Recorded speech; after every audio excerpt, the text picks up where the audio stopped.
نستعينه ونستغفره ونستهديه ونؤمن به ونتوكل عليه ونعوذ بالله من شرور أنفسنا ومن سيئات أعمالنا من يهد الله فهو المهتد ومن يضلل فلن تجد له وليا مرشدا أشهد أن لا إله إلا الله وحده لا شريك له وأشهد أن نبينا محمدا عبده ورسوله أرسله بالهدى ودين الحق ليظهره على الدين كله ولو كره المشركون اللهم صل على رسولك سيدنا محمد وعلى آل سيدنا محمد اللهم بارك على سيدنا محمد وعلى آل سيدنا ومولانا وحبيبنا ومنجينا وهادينا ومرشدنا وشفيعنا وإمامنا وقدوتنا وقرة أعيننا محمد كما صليت وباركت على خليلك إبراهيم وآل خليلك إبراهيم إنك حميد مجيد يا أيها الذين آمنوا اتقوا الله حق تقاته ولا تموتن إلا وأنتم مسلمون أعوذ بالله من الشيطان الرجيم بسم الله الرحمن الرحيم ثم قفينا على آثارهم برسلنا وقفينا بعيسى بن مريم وآتيناه الإنجيل وجعلناه في قلوب الذين اتبعوه رأفة ورحمة ورهبانية ابتدعوها ما كتبنا عليهم إلا ابتغاء رضوان الله فما رعوها حق رعايتها فآتينا الذين آمنوا منهم أجرهم وكثير منهم فاسقون. ബഹുമാന്യരായ സഹോദരങ്ങളെ, തഖ്വയുള്ളവരായി ജീവിക്കണമെന്ന് എന്നെയും നിങ്ങളെയും ഉണർത്തുകയാണ്. അള്ളാഹു നമ്മെ എല്ലാവരെയും ഉത്തമ സ്വഭാവ ഗുണങ്ങളുള്ള നല്ല മനുഷ്യരിൽ ഉൾപ്പെടുത്തി അനുഗ്രഹിക്കുമാറാകട്ടെ. പ്രവാചകന്റെ ഒരു വചനം ഇങ്ങനെയാണ്: മൗത്തുൽ ആലിമി മൗത്തുൽ ആലം, ജ്ഞാനിയുടെ മരണം ലോകത്തിൻ്റെ മരണമാകുന്നു എന്ന്. ഈ ലോകത്തെ പ്രകാശിപ്പിക്കുന്നത് ജ്ഞാനമാണ്, അറിവാണ്. സകലതും അറിവാണ്. നാം ഇന്ദ്രിയങ്ങളിലൂടെ ആർജിക്കുന്ന എല്ലാം അറിവാണ്. പ്രപഞ്ചത്തിൻ്റെ ദൈവമുണ്ട്, പ്രപഞ്ചത്തിനൊരു ദൈവമുണ്ട്, ഒരു സൃഷ്ടാവുണ്ട് എന്നത് നമ്മിൽ അറിവായിട്ടാണ് ഇരിക്കുന്നത്. പ്രവാചകനുണ്ട് എന്നത് അറിവായിട്ടാണ് ഇരിക്കുന്നത്. ഈ പ്രപഞ്ചത്തിലുള്ളതും അദൃശ്യമായതും വിശ്വാസവും എല്ലാം അറിവിൻ്റെ തലങ്ങളിലാണുള്ളത്. അതുകൊണ്ട് അറിവാണ് പ്രകാശം. അറിവല്ലാത്തതൊന്നും ഈ ലോകത്തില്ല. അറിവ് ഇല്ലാതായാൽ പിന്നെ ലോകമില്ലാതാകും. നാം ഇത് മാതാവാണ്, ഇത് പിതാവാണ്, ഇത് മകനാണ്, ഇത് മകളാണ്, ഇത് കൂട്ടുകാരനാണ്, ഇത് ലോകമാണ്, ഇത് ബസ്സാണ്, കാറാണ് എന്നുള്ളതെല്ലാം അറിവാണ്. അപ്പോൾ പ്രപഞ്ചത്തിൽ അറിവ് മാത്രമേ ഉള്ളൂ. അറിവായിട്ടാണ് എല്ലാം ഇരിക്കുന്നത്. ഈ അറിവ് പ്രസരിപ്പിക്കുന്നവരാണ് ജ്ഞാനികൾ. പ്രവാചകന്മാർ അറിവിൻ്റെ സ്രോതസ്സാണ്. ജ്ഞാനികൾ അവരിൽ നിന്ന് അത് പ്രസരിപ്പിക്കുന്നവരാണ്. അതുകൊണ്ടാണ് ജ്ഞാനിയുടെ മരണം ലോകത്തിൻ്റെ മരണമാണെന്ന് പ്രവാചകൻ പറഞ്ഞത്. മൗത്തുൽ ആലിമി മൗത്തുൽ ആലം. പണ്ഡിതനല്ല ജ്ഞാനി. ജ്ഞാനി എന്ന് പറയുന്നത് എല്ലാ മനുഷ്യരെയും ഒരുപോലെ കാണാനും എല്ലാ മനുഷ്യരെയും ഒരുപോലെ ഉൾക്കൊള്ളാനും എല്ലാ ദർശനങ്ങളെയും സമന്വയിപ്പിച്ച് മനസ്സിലാക്കാനും സാധിക്കുന്ന ഉള്ളിലാർജവമുള്ളവനാണ് ജ്ഞാനി. അയാൾ പുസ്തകം വായിച്ച് കാണാതെ പഠിച്ച് ഉരുവിടുന്നവനല്ല, മറിച്ച് മൗലികമായി സംസാരിക്കുന്നവനാണ്. പുസ്തകങ്ങൾ കാണാതെ പഠിച്ച് പറയുന്നയാൾക്ക് ഒരു പക്ഷേ പണ്ഡിതൻ എന്ന് പറയാം. ജ്ഞാനികൾ അങ്ങനെയല്ല. അവർ മൗലികമായാണ് സംസാരിക്കുക. അവരുടെ ഓരോ ഭാഷണത്തിനും സർഗാത്മകതയുടെ സൗന്ദര്യമുണ്ടാകും. അവരുടെ ഓരോ വരികൾക്കും മൗലികതയുടെ സുഗന്ധമുണ്ടാകും. ഈയൊരു സൗന്ദര്യവും സുഗന്ധവുമാണ് ജ്ഞാനിയെ ജ്ഞാനിയാക്കുന്നത്. മൗലാന റൂമി ജ്ഞാനിയാണ്. അവരെ നമുക്ക് ഒരു കർമ്മശാസ്ത്ര പണ്ഡിതനായി കാണാൻ കഴിയില്ല. അബ്ദുൽ ഖാദർ ജീലാനി ജ്ഞാനിയാണ്, എന്നാൽ ഇബ്നു തൈമിയ്യ പണ്ഡിതനാണ്. ഇതാണ് വ്യത്യാസമുള്ളത്. ഗസാലി ജ്ഞാനിയാണ്. ഇങ്ങനെ ജ്ഞാനികളെ നാം വായിക്കുമ്പോൾ നമ്മുടെ ഉള്ളിൽ എന്തോ ഒരു നിറവുണ്ടാകുന്നത് പോലെ തോന്നും. നമ്മുടെ ഉള്ളിൽ നിന്ന് തർക്കങ്ങൾ ഊർന്നു പോവുകയും നാം സ്വയം പ്രകാശത്തിലേക്ക് എത്തിപ്പെട്ടതുപോലെ ഒരു അനുഭവം ഉണ്ടാവുകയും ചെയ്യും. ഇതുകൊണ്ടാണ് ജ്ഞാനികൾ ഇല്ലാതാകുമ്പോൾ ലോകം തമസ്സിലാണ്ടു പോകുന്നു എന്ന് പ്രവാചകൻ പറഞ്ഞത്. ലോകം ഇരുട്ടിലേക്ക് പതിച്ചു പോകുന്നു. കാരണം നൂറാണ് അവർ പ്രസരിപ്പിച്ചുകൊണ്ടിരിക്കുന്നത്. സൂര്യൻ അണഞ്ഞുപോയാൽ പിന്നെ എന്തുണ്ടാകും എന്ന് ചോദിച്ചാൽ പിന്നെ ഒന്നും ഉണ്ടാകില്ല എന്നാണ് ഉത്തരം. അതുകൊണ്ടാണ് പ്രവാചകനെ സംബന്ധിച്ച് ഖുർആൻ പറയുമ്പോൾ സിറാജുൻ മുനീർ എന്ന് പറയുന്നത്. ജ്വലിക്കുന്നവൻ, ജ്വലിപ്പിക്കുന്നവൻ.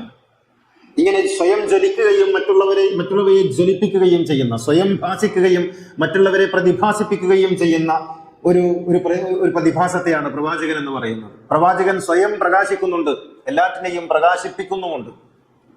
ഇങ്ങനെ വിളക്കായി പ്രവാചകന്മാർ മാറും. ആ പ്രവാചകന്മാരുടെ അനന്തരാവകാശികളായിട്ടാണ്, അല്ലെങ്കിൽ അനന്തരഗാമികളായിട്ടാണ്, പിന്തുടർച്ചക്കാരായിട്ടാണ് ജ്ഞാനികൾ ഈ ലോകത്ത് പ്രവർത്തിക്കുന്നത്.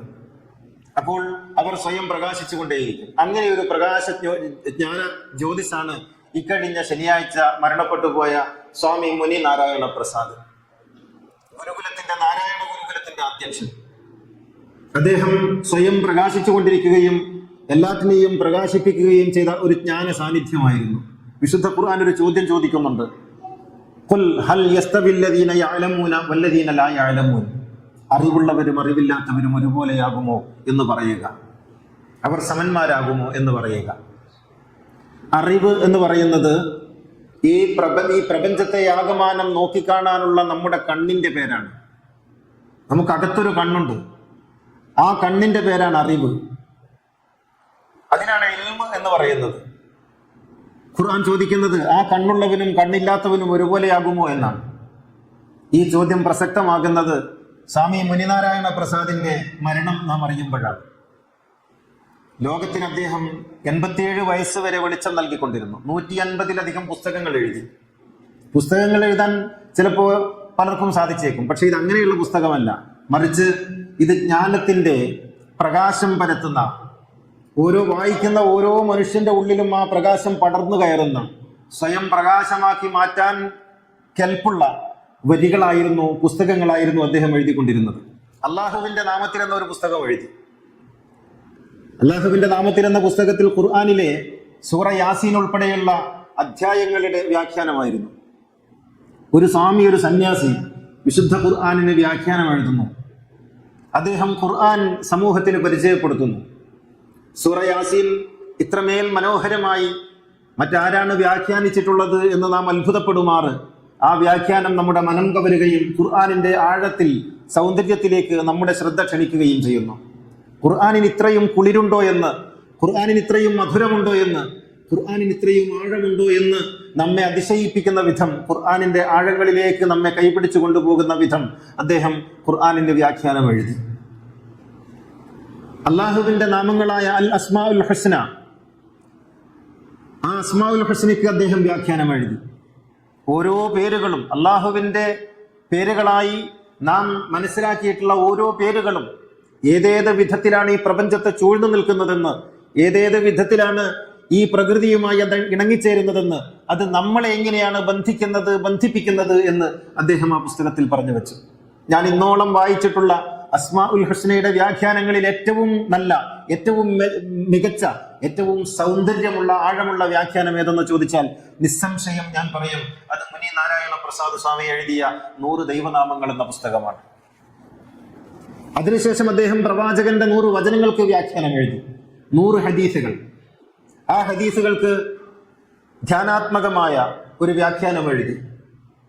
പ്രവാചകന്റെ വചനങ്ങൾ വെറുതെ തർക്കങ്ങൾക്ക് വേണ്ടി ഉപയോഗിക്കുന്ന ഒരു കാലത്ത്, പ്രവാചകന്റെ വചനങ്ങളെ തങ്ങളുടേതായ താല്പര്യങ്ങൾ സമർത്ഥിക്കാൻ വേണ്ടി പറഞ്ഞുകൊണ്ടിരിക്കുന്ന ഒരു കാലത്ത്, പ്രവാചകന്റെ വചനങ്ങൾക്ക് ആഴക്കടലിന്റെ സൗന്ദര്യമുണ്ടെന്ന്, ആഴക്കടലിന്റെ ആഴമുണ്ടെന്ന് നമ്മെ ആ വ്യാഖ്യാനം ബോധ്യപ്പെടുത്തുന്നു. അദ്ദേഹം മരണപ്പെടുന്ന സമയത്ത് ഒരു പുസ്തകം എഴുതിക്കൊണ്ടിരുന്നു.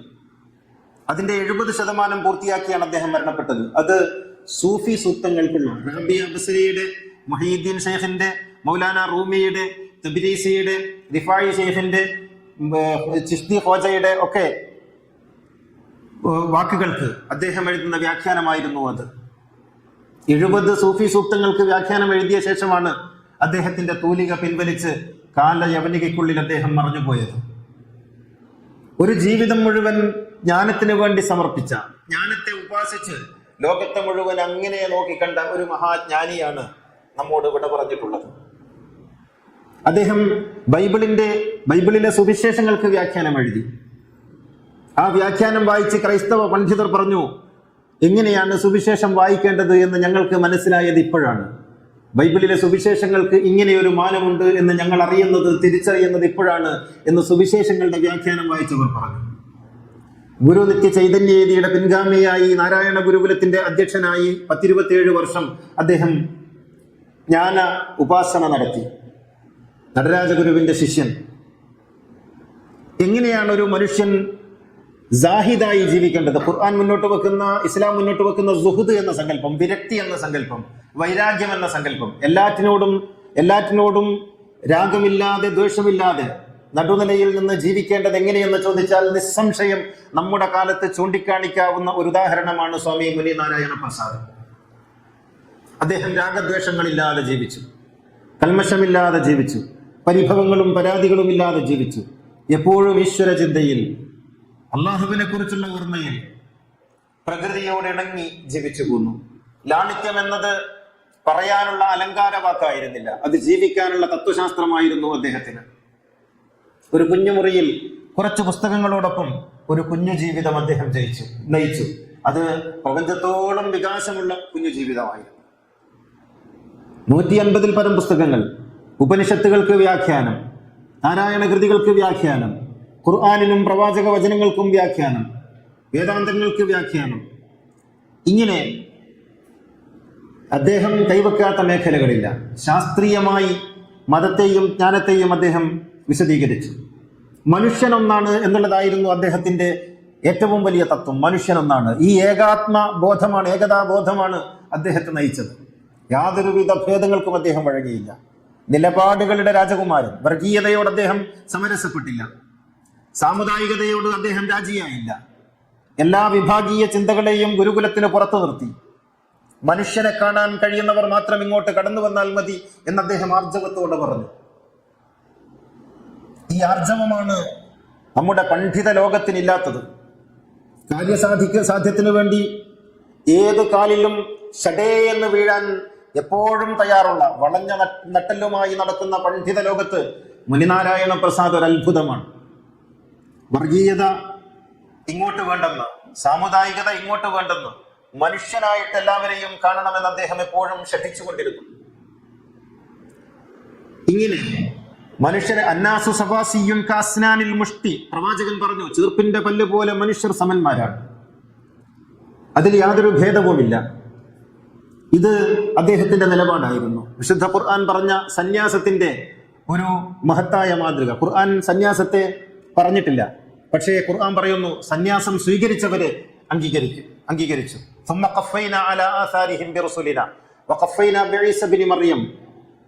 ഈസ ബിൻ മറിയമിനെ, യേശുവിനെ അവരുടെ പിന്തുടർച്ചക്കാരനായി നാം കൊണ്ടുവന്നു. വആതൈനാഹുൽ ഇൻജീൽ, അദ്ദേഹത്തിന് നാം ഇൻജീൽ നൽകി. വജഅൽനാ ഫീ ഖുലൂബിൽ ലദീന തബഊഹു റഅഫതൻ വറഹ്മതൻ വറഹ്ബാനിയ്യ ഇബ്തദഊഹ. യേശുവിനെ പിന്തുടർന്ന, യേശുവിനെ പിൻപറ്റുന്ന ആളുകളുടെ മനസ്സിൽ നാം കാരുണ്യം നിറച്ചു കൊടുത്തു, ദയ നിറച്ചു കൊടുത്തു. അവർ സ്വയം ഉണ്ടാക്കിയ സന്യാസത്തെയും നാം അംഗീകരിച്ചു. മാ കതബ്നാ അലൈഹിം, ആ സന്യാസത്തെ നാം നിശ്ചയിച്ചതല്ല, പക്ഷേ അവർ നിശ്ചയിച്ചു. എന്തിന്? ഇല്ലബ്തിഗാ റിദ്വാനില്ല, അള്ളാഹുവിന്റെ തൃപ്തി മോഹിച്ചാണ് അവർ സന്യാസം സ്വീകരിച്ചത്. ഖുർആൻ നോക്കണം, നമ്മൾ വിശുദ്ധ ഖുർആൻ പറയുന്ന കാര്യം നമ്മൾ നിശ്ചയിച്ചതല്ല, എങ്കിലും അവർ സന്യാസം നിശ്ചയിച്ചു. ആ സന്യാസം നിശ്ചയിച്ചതിന്റെ പിന്നിലെ ലക്ഷ്യം അള്ളാഹുവിന്റെ തൃപ്തിയാണ്. അത് ഖുർആൻ അംഗീകരിക്കുന്നു. എവിടെയാണ് നാം വർഗീയത പറയുന്നത്? എവിടെയാണ് നമുക്ക് വർഗീയത പറയാൻ ചാൻസ് ഉള്ളത്? അവർ സ്വയം സന്യാസം ഉണ്ടാക്കി. ആ സന്യാസം ഉണ്ടാക്കിയത് അള്ളാഹു നിശ്ചയിച്ചതല്ല, പക്ഷേ ആ സന്യാസം ഉണ്ടാക്കിയതിന്റെ പിന്നിലെ ലക്ഷ്യം ഖുർആൻ മഹത്തരമായി കാണുന്നു. എന്താണ് ആ ലക്ഷ്യം? അത് അള്ളാഹുവിന്റെ തൃപ്തി നേടുക എന്നുള്ളതാണ്. പക്ഷെ ആ സന്യാസത്തോട് പോലും അവർ കൃത്യമായി നീതി പുലർത്തിയില്ല. അതിനെ പരിപാലിക്കാൻ അവർ മെനക്കെട്ടില്ല, തയ്യാറായില്ല.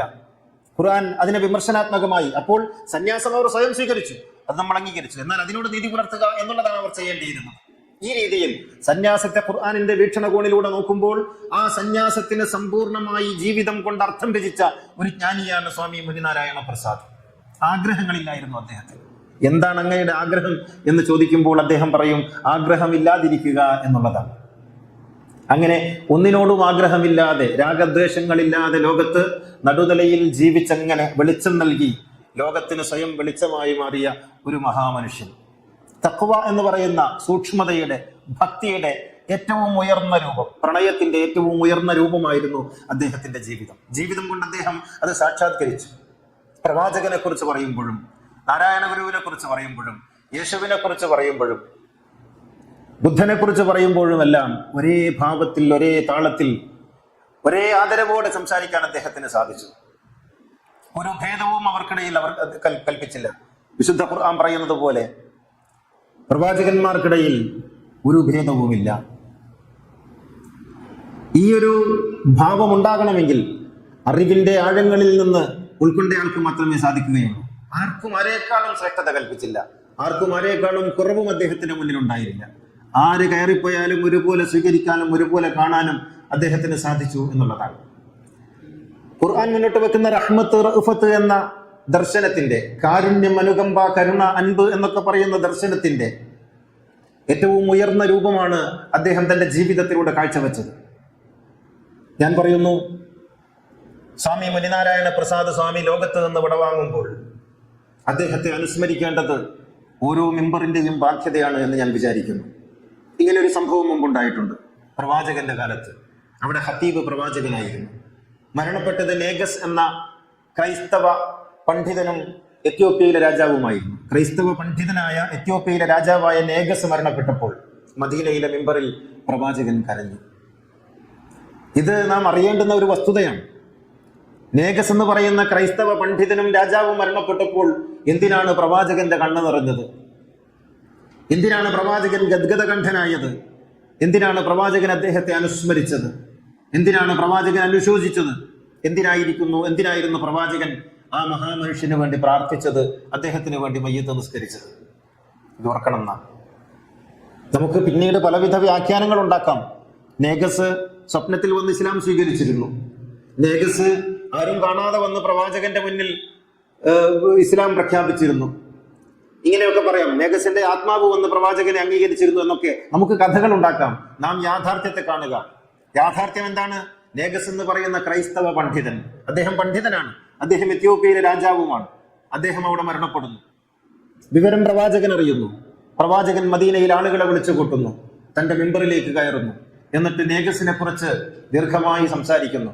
അദ്ദേഹത്തിന്റെ സംഭാവനകൾ, അദ്ദേഹത്തിന്റെ പ്രവൃത്തികൾ, അദ്ദേഹത്തിന്റെ വിശുദ്ധി. എന്നിട്ട് പ്രവാചകൻ അദ്ദേഹത്തിന് വേണ്ടി പ്രാർത്ഥിച്ചതിന് ശേഷം പറയുന്നു, വരൂ നമുക്ക് ആ മനുഷ്യന് വേണ്ടി നമുക്ക് നിസ്കരിക്കാം. അങ്ങനെ മയ്യത്ത് നിസ്കരിക്കുന്നു. ഇത് സംഭവിച്ച കാര്യമാണ്. ഇത് നമ്മുടെ ബാധ്യതയാണ്. ഇന്ന് നമ്മുടെ ഇന്ത്യയിൽ ഒരുപക്ഷെ മുനിനാരായണ പ്രസാദ് സ്വാമിയെ പോലുള്ള ഒരു ജ്ഞാനിയെ നമുക്ക് കണ്ടെത്തുക പ്രയാസമാണ്. ഇത്രയും ആഴമുള്ള, ഇത്രയും ഗഹനതയുള്ള, ഇത്രയും ഗാംഭീര്യമുള്ള, ഇത്രയും വിശുദ്ധിയുള്ള മറ്റൊരു മനുഷ്യനെ കാണുക അസാധ്യമാണ്. അദ്ദേഹം മരണപ്പെടുമ്പോൾ നഷ്ടപ്പെടുന്നത് ഗുരുകുലത്തിന് മാത്രമല്ല, അദ്ദേഹം മരണപ്പെടുമ്പോൾ നഷ്ടപ്പെടുന്നത് മനുഷ്യരാശിക്ക് മൊത്തമാണ്, കേരളത്തിനും ഇന്ത്യക്കും മൊത്തമാണ്. ഇനി അങ്ങനെ ഒരു ജ്ഞാനി ഉണ്ടായിത്തീരാൻ കാലങ്ങൾ നാം തപസ്സിരിക്കേണ്ടി വരും. അങ്ങനെ ഒരു മനുഷ്യനെ നാം കാണാൻ ഒരുപക്ഷെ ജന്മങ്ങൾ കഴിയേണ്ടതായിട്ട് വരും. അദ്ദേഹത്തോടൊപ്പം അദ്ദേഹം ജീവിച്ച കാലത്ത് ജീവിച്ചു എന്നുള്ളതാണ് നമ്മുടെയൊക്കെ ജീവിതത്തിന്റെ, നമ്മുടെയൊക്കെ സാന്നിധ്യത്തിന്റെ ഏറ്റവും വലിയ ആശ്വാസം എന്ന് പറയുന്നത്. ആ മനുഷ്യനെ കാണാനും അദ്ദേഹത്തോടൊപ്പം കഴിയാനും ഒക്കെ സാധിച്ചത് മഹാഭാഗ്യമായി തീർച്ചയായും ഞാൻ കരുതുന്നു. പ്രവാചകൻ ഇങ്ങനെ പറഞ്ഞു, ഒരാൾ മരിച്ചാൽ ഇദാ മാത്തൽ ഇൻസാനു ഇൻഖതഅ അൻഹു അമലുഹു ഇല്ലാ മിൻ സലാസ്. ഒരാൾ മരിച്ചാൽ എല്ലാം അവസാനിച്ചു. 3 കാര്യങ്ങൾ അവിടെ അവശേഷിക്കും. ഒന്ന് സദഖത്തുൻ ജാരിയ. നിങ്ങൾ ലോകത്തെ, ഈ സമൂഹത്തിന് നിങ്ങൾ ചെയ്യുന്ന സംഭാവനകൾ, സാമ്പത്തികമായി, ജ്ഞാനപരമായിട്ടൊക്കെ, അല്ലെങ്കിൽ നിങ്ങളുടെ ആരോഗ്യം കൊണ്ടൊക്കെ നിങ്ങൾ ചെയ്യുന്ന സംഭാവനകൾ, നിങ്ങൾ ചെയ്യുന്ന ദാനങ്ങൾ അവശേഷിക്കും. രണ്ടാമത് ഇൽമാണ്, ജ്ഞാനമാണ്. മുനിനാരായണ പ്രസാദ് സ്വാമി അവശേഷിപ്പിച്ചു പോകുന്നത് ജ്ഞാനമാണ്. അദ്ദേഹത്തിന്റെ ഗ്രന്ഥങ്ങളിലൂടെ, അദ്ദേഹം നടത്തിയ പ്രഭാഷണങ്ങളിലൂടെ, അദ്ദേഹത്തിന്റെ ശിഷ്യന്മാരിലൂടെ ഇവിടെ അവശേഷിപ്പിച്ചു പോകുന്നത് അതാണ്. ഓരോ മരണവും നമ്മെ ഓർമ്മിപ്പിക്കേണ്ട ചിന്തിക്കേണ്ടത് ഞാനും മരിക്കുമെന്ന ചിന്തയല്ല, മറിച്ച് ഞാൻ എന്ത് അവശേഷിപ്പിക്കുന്നു എന്ന ചിന്തയാണ്. നമ്മുടേതായിട്ട് എന്ത് മുദ്രയുണ്ട് എന്ന ചിന്തയാണ്. മണിനാരായണ പ്രസാദ് സ്വാമി എഴുതിയ പുസ്തകങ്ങൾ, അദ്ദേഹം 87 വയസ്സ് വരെയാണ് ജീവിച്ചത്. 87 കൊല്ലം ജീവിക്കുന്ന ഒരു മനുഷ്യന് വായിച്ചു തീർക്കാൻ കഴിയില്ല. അതാണ് അദ്ദേഹത്തിന്റെ മുദ്ര, അതാണ് അദ്ദേഹത്തിന്റെ സീൽ, അതാണ് അദ്ദേഹത്തിന്റെ അടയാളം. നമ്മുടെ അടയാളമായിട്ട് എന്തുണ്ട് എന്നുള്ളതാണ് നാം ആലോചിക്കേണ്ടത്. ഞാൻ എന്താണ് അവശേഷിപ്പിക്കുന്നത് ഈ ലോകത്ത്? ഓരോ മരണവും നമ്മുടെ ജീവിതത്തിൽ നാം ഒരുപാട് പണം ഉണ്ടാക്കിയെന്നോ, നാം ഒരുപാട് ഭക്ഷണം കഴിച്ചുവെന്നോ, നാം ഒരുപാട് ഭക്ഷണം ഉണ്ടാക്കിയെന്നോ എന്നതിനപ്പുറത്ത് ഈ ലോകത്ത് എപ്പോഴേക്കും ഓർക്കുവാനായി നാം എന്ത് അടയാളമാണ് ഇവിടെ അവശേഷിപ്പിക്കുന്നത് എന്ന ചോദ്യമാണ് മണിനാരായണ പ്രസാദ് സ്വാമിയുടെ ജീവിതം നമ്മോട് ചോദിച്ചുകൊണ്ടിരിക്കുന്നത്. ഒരു ചെറിയ മനുഷ്യൻ, ആ ചെറിയ മനുഷ്യൻ ഈ ലോകത്ത് വലിയ വലിയ വിളക്കുകൾ കത്തിച്ചു വെച്ചു. ഒരിക്കലും കെടാത്ത വിളക്കുകൾ, ആരാലും ഊതി അണക്കാൻ സാധിക്കാത്ത വിളക്കുകൾ അദ്ദേഹം കത്തിച്ചു വെച്ചു. ഒരിക്കലും ഒരു മനുഷ്യന്റെ ഉള്ളിലേക്കും വർഗീയതയ്ക്കോ സാമുദായികതയ്ക്കോ വിദ്വേഷത്തിനോ കടന്നു വരാൻ സാധിക്കാത്ത വിധം അദ്ദേഹം പഴുതുകളടച്ച് അദ്ദേഹം മുറികൾ ഉണ്ടാക്കി. അങ്ങനെ മനുഷ്യനെ സുരക്ഷിതമായി അതിനുള്ളിലാക്കി. ഈ ലോകം ഇങ്ങനെയൊക്കെ നിന്നുപോകുന്നത് അത്തരം മഹാജ്ഞാനികളുടെ നിരന്തരമായ സാന്നിധ്യത്തിന്റെയും സംഭാവനകളുടെയും ഫലമായിട്ടാണ് എന്ന് നമ്മൾ ഓർക്കണം. ഈ സാന്നിധ്യം ഇല്ലാതാകുമ്പോൾ ശൂന്യതയാണ് അനുഭവപ്പെടുന്നത്. മനുഷ്യൻ ഒരു ബ്ലാക്ക് ഹോളിലേക്ക് എടുത്തെറിയപ്പെടുന്നത് പോലെ അനുഭവപ്പെടുകയാണ്. അതുകൊണ്ടായിരിക്കാം പ്രവാചകൻ പറയുന്നത്, മൗത്തുൽ ആലിമി മൗത്തുൽ ആലം. ഒരു ജ്ഞാനിയുടെ മരണം ലോകത്തിന്റെ മരണമാകുന്നത് ഈ ബ്ലാക്ക് ഹോൾ രൂപപ്പെടുന്നു എന്നുള്ളത് കൊണ്ടാണ്. അതിനാൽ നാം ജ്ഞാനത്തിന്റെ അറിവിന്റെ മേഖലകളിലേക്ക് പോകണം. യഥാർത്ഥ ജ്ഞാനികളെ നാം കണ്ടെത്തണം. ആ ജ്ഞാനികൾ എപ്പോഴും നാം വിചാരിക്കുന്നത് പോലെ അരമനകളുടെ ഉള്ളിലല്ല. അത് ആശ്രമങ്ങളിലുണ്ട്, അത് മഠങ്ങളിലുണ്ട്, അത് മെഹ്റാബുകളിലുണ്ട്, അത് സൂഫി സങ്കേതങ്ങളിലുണ്ട്. അങ്ങനെയുള്ള ജ്ഞാനികളെയാണ് നാം അന്വേഷിച്ചു പോകേണ്ടത്. തലപ്പാവിലും താടിയിലുമല്ല, മറിച്ച് ജീവിതത്തിന്റെ വിശുദ്ധിയിലാണ് നാം ജ്ഞാനികളെ തേടേണ്ടത്. അള്ളാഹു അനുഗ്രഹിക്കുമാറാകട്ടെ. അഖൂലു ഖൗലി ഹാദാ വഅസ്തഗ്ഫിറുല്ലാഹൽ അദീമ ലി വലക്കും വഅസ്തഗ്ഫിറുഹു അന്നി വഅൻകും വഅൻ ജമീഇൽ മുസ്ലിമീന വൽ മുഅ്മിനീന അജ്മഈൻ ഫസ്തഗ്ഫിറുഹു ഇന്നഹു ഹുവൽ ഗഫൂറുർ റഹീം. അൽഹംദുലില്ലാഹി الذي هدانا لهذا وما كنا لنهتدي لولا أن هدانا الله. الصلاة والسلام على سيدنا محمد سيد الكونين محبوب رب المشرقين والمغربين خاتم الأنبياء سيد المرسلين مراد المشتاقين محبوب العاشقين جد الحسن والحسين صاحب الحرمين وابن الذبيحين سيدنا محمد بن عبد الله بن عبد المطلب صلى الله عليه وعلى آله وصحبه الذين جاهدوا بأموالهم في سبيل الله وباعوا نفوسهم بدين الهدى رضي الله عنهم ورضوا عنه ذلك لمن خشي ربه. إن الله وملائكته يصلون على النبي يا أيها الذين آمنوا صلوا عليه وسلموا تسليما. സഹോദര സഹോദരികളെ, തഖ്വയുള്ളവരായിരിക്കണമെന്ന് ഒന്നുകൂടി ഉണർത്തുകയാണ്. മണിനാരായണ പ്രസാദ് സ്വാമി നമ്മുടെ ഖുർആൻ അകമ്പൊരുളിന്റെ 5ാം വോള്യം പ്രകാശനം തീരുമാനിച്ചപ്പോൾ അദ്ദേഹം പറഞ്ഞു, നമുക്കത് വർക്കല ഗുരുകുലത്തിൽ വെച്ച് നടത്താം. ഒരുപക്ഷെ അടുത്ത വാള്യം പ്രകാശനത്തിന് ഞാനില്ലെങ്കിലോ എന്നാണ് അദ്ദേഹം പറഞ്ഞത്. ഒരു ജ്ഞാനി കാന്തദർശിയായിരിക്കും എന്ന് നമുക്ക് ബോധ്യപ്പെട്ടത് അങ്ങനെയാണ്. അങ്ങനെ തീർച്ചയായും നമുക്ക് ഗുരുകുലത്തിൽ വെച്ചാക്കാമെന്ന് പറയുകയും ഗുരുകുലത്തിൽ വെച്ച് അകമ്പൊരുളിന്റെ 5ാം വാള്യം പ്രകാശനം ചെയ്യപ്പെടുകയും ചെയ്തു. ആദ്യാവസാനം അദ്ദേഹം അതിൽ പങ്കെടുത്തു. വളരെ സന്തോഷത്തോടെ ആ ചരിത്ര മുഹൂർത്തത്തിന് അദ്ദേഹം സാരഥ്യം വഹിച്ചു. അതുമായി ബന്ധപ്പെട്ട പത്രസമ്മേളനത്തിൽ അദ്ദേഹം പറഞ്ഞു, ആശ്രമത്തിൽ ഖുർആൻ വ്യാഖ്യാനം പ്രകാശിതമാകുമ്പോൾ ആർക്കൊക്കെയോ മുറുമുറുപ്പുകളുണ്ട്, പക്ഷേ ഞാനത് കാര്യമാക്കുന്നില്ല. ഈ കാര്യത്തിന് വേണ്ടിയാണ് ഗുരുകുലം സ്ഥാപിതമായിട്ടുള്ളത് എന്ന് അദ്ദേഹം പറഞ്ഞു. ഇത് പറയാൻ ചെറിയ ആർജവമൊന്നും പോരായിരുന്നു. അദ്ദേഹം പടിയിറങ്ങുമ്പോൾ വിശുദ്ധ ഖുർആനിനെ, പ്രവാചകനെ, തസവുഫിനെ, സൂഫി ഗുരുക്കന്മാരെ, ആചാര്യന്മാരെയൊക്കെ സ്നേഹിച്ച, ഉള്ളാലെ തിരിച്ചറിഞ്ഞ ഒരു മഹാനുഭാവനാണ് പടിയിറങ്ങിപ്പോകുന്നത്. ഇനിയും അത്തരത്തിലുള്ള ആളുകൾ ഉണ്ടാകണം, ഉണ്ടായി വരണം നമ്മുടെ രാജ്യത്തിന്, ലോകത്തിന്. അങ്ങനെയുള്ള ആളുകളുടെ നേതൃത്വവും സാന്നിധ്യവും വളരെ അനിവാര്യമാണ്. മറ്റൊരു കാര്യം നിങ്ങളുടെ ശ്രദ്ധയിൽപ്പെടുത്താനുള്ളത്, നമ്മുടെ കഴിഞ്ഞ 4 വർഷമായി തുടർന്നു വരുന്ന ഉദ്ഹിയ്യത്തിൻ്റെ രക്തമില്ലാത്ത മാതൃക ഈ വർഷവും തുടരാനാണ് ആഗ്രഹിക്കുന്നത്. ബലി എന്നാൽ മൃഗബലിയല്ലെന്നും ബലി എന്നാൽ സമർപ്പണമാണ് എന്നുമുള്ള മുദ്രാവാക്യത്തിൽ സമർപ്പണ ബലി എന്നുള്ള ഒരു തലം നാം രൂപപ്പെടുത്തിയിട്ടുണ്ട്. കഴിഞ്ഞ 4 വർഷങ്ങളിലും വലിയ പ്രതികരണങ്ങളാണ് ഉണ്ടായിട്ടുള്ളത്. അത് മനുഷ്യന്റെ അടിസ്ഥാന ആവശ്യങ്ങൾ നിറവേറ്റുന്ന ഒരു ബലി സങ്കല്പമാണ് നാം ഈ ഉദ്ഹിയ്യത്തിലൂടെ മുന്നോട്ട് വെക്കുന്നത്. ഈ വർഷവും ഒരാൾക്ക് 5000 രൂപ എന്നുള്ള ഒരു തലം വെച്ച് കൊണ്ടാണ് മുന്നോട്ട് പോകുന്നത്. ചിലരൊക്കെ ചോദിക്കാറുണ്ട്, 5000 രൂപ ഇല്ലെങ്കിൽ അതിൽ പങ്കെടുക്കാമല്ലോ എന്ന്. 2000 രൂപയും അതിനെനിക്ക് പറയാനുള്ള ഉത്തരം, 5000 രൂപയെങ്കിലും അങ്ങനെ കൊടുക്കാൻ സാധിക്കുന്നവർ ആണ് അതിൽ പങ്കെടുക്കേണ്ടത്. അല്ലാത്തവർ തങ്ങളുടെ കയ്യിലുള്ള കാശ് സ്വന്തം കുടുംബത്തിലും മക്കൾക്കുമാണ് ചിലവഴിക്കേണ്ടത് എന്നാണ്. കയ്യിലുള്ള 2000 രൂപയാണെങ്കിൽ ആ 2000 രൂപയും കൊടുത്ത് പെരുന്നാളിന് പുത്തൻ ഡ്രസ്സ് വാങ്ങാതിരിക്കലല്ല, എല്ലാം കഴിഞ്ഞ് ബാക്കിയുണ്ടെങ്കിൽ ഇതിൽ പങ്കെടുക്കുക എന്നുള്ളതാണ് അനിവാര്യമായിട്ടുള്ളത്. അങ്ങനെയാണ് ചെയ്യേണ്ടത്. മൃഗത്തിന്റെ കഴുത്തിൽ കത്തിവെച്ചുകൊണ്ട് അതിന്റെ കഴുത്തിൽ നിന്ന് ചീറ്റുന്ന രക്തത്തിന്റെ അളവിൽ പ്രസാദിക്കുന്ന ദൈവം എന്ന രക്തരക്ഷസിന്റെ സങ്കല്പത്തിൽ നിന്ന് കാരുണ്യവാനായ അള്ളാഹു എന്ന സങ്കല്പത്തിലേക്ക് ഇനിയെങ്കിലും മാറി ചിന്തിക്കുവാൻ നമുക്ക് സാധിക്കുമാറാകട്ടെ. اللهم اغفر للمؤمنين والمؤمنات والمسلمين والمسلمات الأحياء منهم والأموات إنك مجيب الدعوات وقاضي الحاجات طيب ثراهم وجعل الجنة مأواهم ربنا آتنا في الدنيا حسنة وفي الآخرة حسنة وقنا عذاب النار ربنا اغفر لنا ولإخواننا الذين سبقونا بالإيمان ولا تجعل في قلوبنا غلا للذين آمنوا ربنا إنك رؤوف رحيم وآخر الدعاء الحمد لله.